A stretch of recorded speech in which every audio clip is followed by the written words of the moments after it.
জয় মা। আজকে তোমাদের একটা সবাই ভগবান ভগবান করো, আমি তোমাদের একটা ভক্তি মার্গের কথা বলি। এক গ্রামে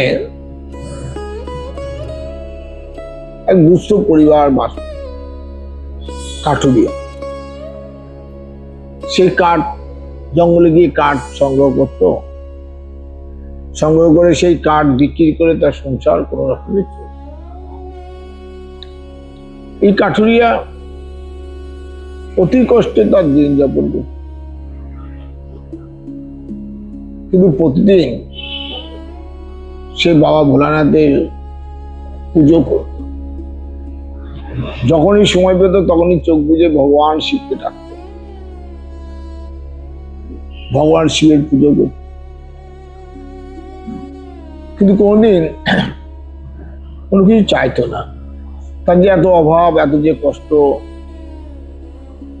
আমরা ভগবানের কাছে গিয়ে আমরা বলি, আমরা কষ্ট লাঘবের কথা বলি, কষ্ট দূরীভূত হওয়ার কথা বলি, কিন্তু ওই কাঠুরিয়া কোনোদিন কখনো ভগবানকে ডাকতো, ভগবানের সেবা করার চেষ্টা করতো যেমন তার খবর, কিন্তু কখনো ভগবানের কাছে কিচ্ছু চাইতো।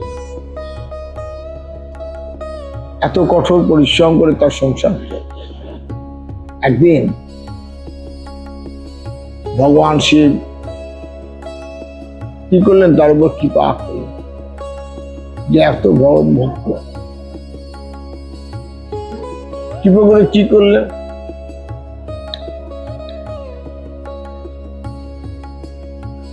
সে যে কাঠ সংগ্রহ করত, ভগবান তাকে দিব্য শক্তি প্রদান।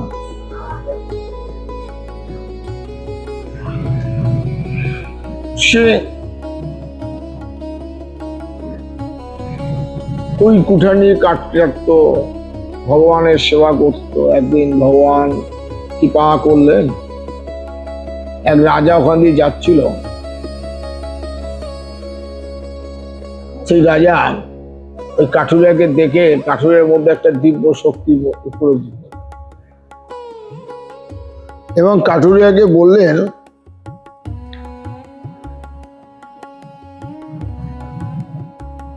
যে আপনি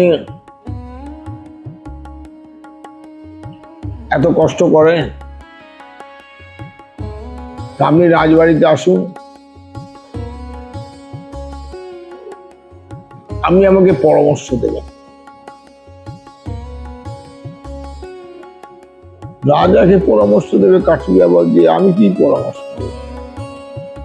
রাজা কি একই কথা বলছে, মহারাজ আপনার মন্ত্রী আছে, এত পারিষদ, এত বুদ্ধিমান মানুষ, আমি আপনাকে কি পরামর্শ দেব?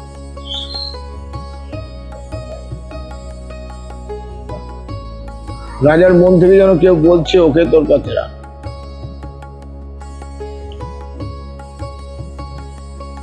রাখলো, বলে ঠিক আছে মহারাজ, আপনি যখন বলছেন তাহলে আপনার কথা তো অবজ্ঞা করতে পারি না, চেষ্টা করব আপনাকে ভালো কথা বলা। রাজবাড়িতে থাকতো, একটা ঘর দিয়েছিল, পরিবার নিয়ে সে থাকতো। সেই ঘরের মধ্যে একটা ছোট্ট ঘর ছিল। সে রাত্রিবেলা কি করতে জানো, সেই ছোট্ট ঘরের মধ্যে চলে গিয়ে দরজাটা বন্ধ করে দিত। রাজার এত স্নেহধন্য হওয়াতে প্রত্যেকের হিংসা হলো, মন্ত্রী থেকে আরম্ভ করে, একে শাস্তি দিতে হবে, একে তাড়াতে হবে রাজবাড়িতে। কিভাবে তাড়ানো যায়? রাজাকে বললো, রাজামশাই আপনি যাকে এত বিশ্বাস করে আপনি জঙ্গল থেকে তুলে এনেছেন, আপনি জানেন ওই একটি ছোট্ট ঘর আছে, এই ঘরের ভেতরে কি করে? কোন ষড়যন্ত্র নিশ্চয়ই করছেন এবং আপনাকে সরিয়ে দিয়ে সিংহাসন নেবে। রাজা কথাটা প্রথম বিশ্বাস করছিল না, রোজ যখন একই কথা বলতে থাকে তখন তো বিশ্বাস আসে। রাজা কি করলেন, রাজা লুকিয়ে ওকে অনুসরণ করবে। তখন সে ঘরে গিয়ে, সে ছোট্ট ঘরে যাবে, রাজা পাশে গিয়ে দাঁড়ালো, দেখতে লাগলো কি করে ভেতরে। দরজা বন্ধ করে দিল। ঘরের একটা ফাঁকা ছিল, সেই ফাঁকা দিয়ে চোখ দিয়ে রাজা দেখছে সেই কাঠুরিয়া রাজ ঐশ্বর্য সব পেয়েও তার সেই জং ধরা পুরনো কুড়োলটা, তার সেই ছিন্ন বস্ত্র, নোংরা বস্ত্রটা, একটা দড়ি, সেগুলো সামনে রেখে চোখে হাত জোর করে বসে কাঁদছে। রাজা এই করুণ দৃশ্য দেখে রাজার চোখে জল এসে গেল। রাজা তাকে বলল, যখন সে রাজা তো চলে এলো, এবার তাকে ডাকা হলো, সবাইকে ডেকে বলল, তোমরা যে কথা বলেছিল তাহলে শোনো। এই কাঠুরিয়া তার পুরনো যে স্মৃতি, পুরনো দিনের যে কথা, সে কিন্তু ভুলে যায়নি। সে তার ব্যবহার করা কুঠার এবং রশ্মি আর সেই নোংরা ছিন্ন বস্ত্রটাও সে যত্ন করে রেখে দিয়ে, আর ঘরে ঢুকে সে কিন্তু সেটাই দিকে তাকে রোজ কাঁপত। সবাই অবাক হয়ে গেল।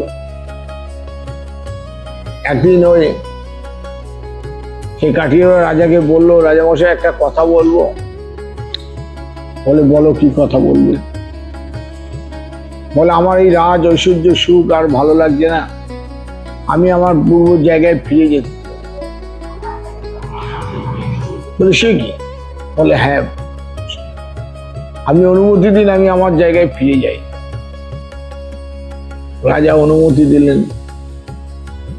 সে তার পুরনো সেই বস্ত্র পরে সেই কুঠার নিয়ে সেই জঙ্গলে আবার চলে এলো এবং বাবা ভোলানাথের সেই পুজো করতে লাগলো আর ওই কাঠ কেটে তার জীবন যাপন। একদিন বাবা ভগবান শিব সন্তুষ্ট হয়ে তাকে একটি হাঁড়ি দিল আর বলল, এই হাঁড়িটা নে, এই হাঁড়িতে কোনোদিন তোর কোনো তুই যা চাইবি সেই খাবার তুই পেয়ে যাবি। সেই হাঁড়িটা পেয়ে সেই কাঠুরে প্রতিদিন খাবার তৈরি করে সমস্ত গ্রামবাসীদের, যারা গরিব অসহায় দুস্থ গ্রামবাসীদের খাওয়াতে লাগলো এবং আস্তে আস্তে তার নাম ছড়িয়ে পড়লো। যত মানুষ যায় তাকে খাওয়ায়। একদিন এক শেঠ এসে বললো ওই পাত্রটি সে নেবে, তার জন্য কত মূল্য চাই বল। সে বলল, না, আমি মূল্য আমার দরকার নেই, আমি এই পাত্রটি আমার ভগবান শিবের বাবা ভোলানাথের দেওয়া, আমি এটা দিতে পারবো না। কিন্তু দেখা গেল ওই শেঠ বললো যে এত স্পর্ধা, তুমি গরিব কাঠুরিয়া, তুমি আমার উপর কথা বলছো। যখন পাত্রটা কেড়ে নিতে যাচ্ছে তখন একটি দিব্য জ্যোতি আলো তার শরীরে বিচ্ছুরিত হলো এবং সে মূর্ছিত হয়ে গেল, ও অন্ধ হয়ে গেল। সঙ্গে সঙ্গে সবাই বললো, তুমি ওর কাছে ক্ষমা চাও। ক্ষমা চাইলে এবং সে ক্ষমা করে যখন স্পর্শ করেছে সে আবার দিব্য দৃষ্টি। এই যে ভগবান শিবের যে মাহাত্ম্য, যে মহিমা, এক ভক্তের ভক্তির কাছে